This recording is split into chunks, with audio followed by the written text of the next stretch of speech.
Hello hello. Ayodhya నుంచి మిథిలకు వస్తున్నారు. స్వామి తొందర పడుతున్నాడు.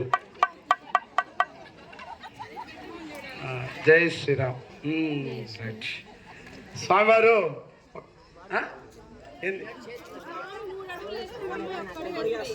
అయోధ్య నుంచి వచ్చాడు. కొండలు కోనలు రాజ్యాలన్నీ దాటుకుంటూ వచ్చినాడు.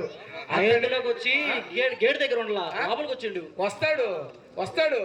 ఇన్ని రాజ్యాలు ఇన్ని కిలోమీటర్లు దాటినప్పుడు అమ్మవారు కూడా రావాలి కదా. అమ్మవారు నీళ్ళపట్టిన అంతపురంలోనే కదా ఉండేది. కాబట్టి అమ్మవారిని కూడా తీసుకురండి. స్వామికి నడవడం రాదు, లోపలికి రావడం రాదు, అమ్మవారు నడిచి చూపిస్తా కదా. ఏంది ఏంటది కదలవా? కదలకూడదు, నడవాలి. అమ్మాయిలు కదా చిన్నగానే నడుస్తారు. చీకట నీ లైట్లు పెట్టుకొని చీకట రమ్మనే. అసలు అమ్మవారు కదిలితే కదా వచ్చేదానికి. ఆయన ఇంకా వందల వేల కిలోమీటర్లు నడుచుకుంటూ వచ్చినాడు. అమ్మవారు కదిలితే కదా వచ్చేదానికి. కదిలాం కదిలాం. కదలమా?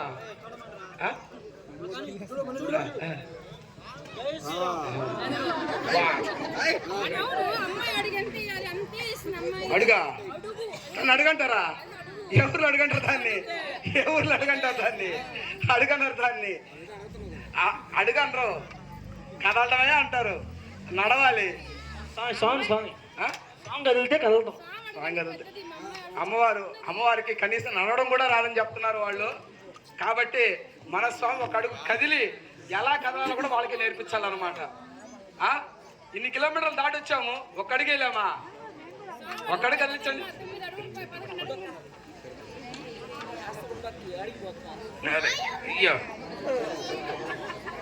స్వామి ఒకటే మీరు గమనించాలి. అన్ని వందల వేల కిలోమీటర్లు నడుచుకుంటే ఆయనకి అలసిపోయి ఉంటాడు కదా.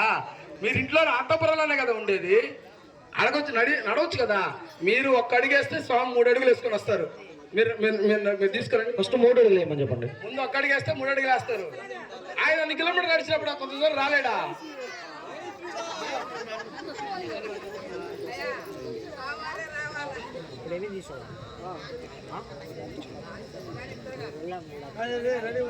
ఒక అడుగు వేసాం, 3 అడుగులు వేయాలి స్వామి. ఇప్పుడు 3 అడుగులా వేస్తారు చూడండి. వేసండి, వేయండి. అక్కడ 3 అడుగులు సరిపోతుంది. 1 2 3 అనేయండి. 1 2 3 1 2 3 అని వేస్తే ఒకటి వేస్తాం. వేసారు 3 అడుగులు వేసారు. నువ్వు వేస్తాం చూడు. ఏంది లేచి అక్కడే పెట్టడమా? ఒకడుగు ఒక్కడుగా. ఆయన 3 అడుగులు వేసినప్పుడు కనీసం 3 అడుగులు వేయాలి కదా. ఆయన 3 అడుగులు వేసినప్పుడు స్వామిలో సగం అమ్మవారు అంటారు కదా. స్వామి రావాలా? వచ్చాడు ఆయన. అయోధ్య నుంచి వచ్చాడు.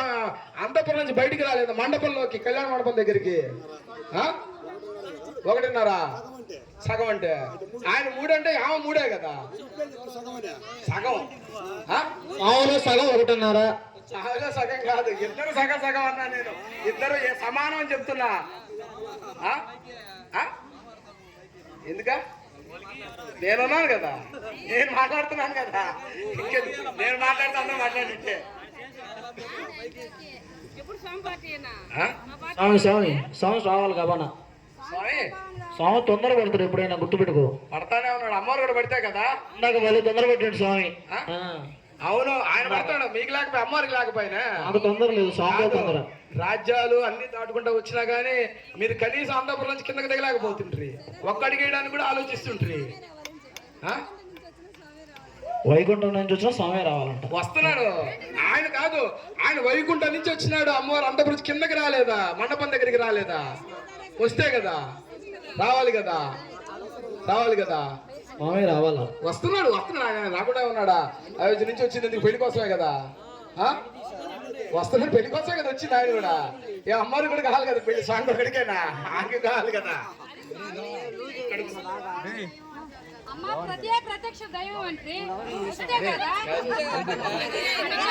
అది పెళ్ళిన తర్వాత, పెళ్లి కాకముందు లేదు.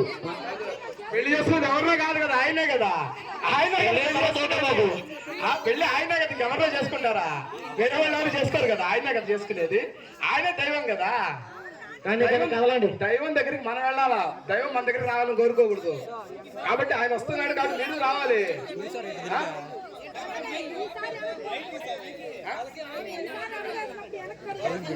స్వామి ఎన్ని అవతారాలు ఎత్తుతుంటే అమ్మవారు కూడా అట్లానే వస్తున్నది. మీరు వస్తే కదా ఇప్పుడు వస్తానే ఉన్నాడు కదా, ఇందాక నుంచి వస్తానే ఉన్నాడు కదా. రండి బాబు రండి. వస్తానే ఉన్నాడు. కానీ మనం రావాలి తప్పదు. కానివ్వండి. నిజంగానే స్వామి సార్ 3 అడుగులు వేసుకొచ్చాడు. 3 అడుగులు వేసాం స్వామి. వేసాడు. చూడాలా చూస్తే కదా. కాదు కడిగేసాం స్వామి. కాదు, మీరు రావట్లేదని మైండ్ లో ఫిక్స్ అయిపోయినారు. అందుకని మీకు ఎన్ని చేసినా కూడా మీకు తెలియట్లేదు. స్వామివారి తరపున మైకే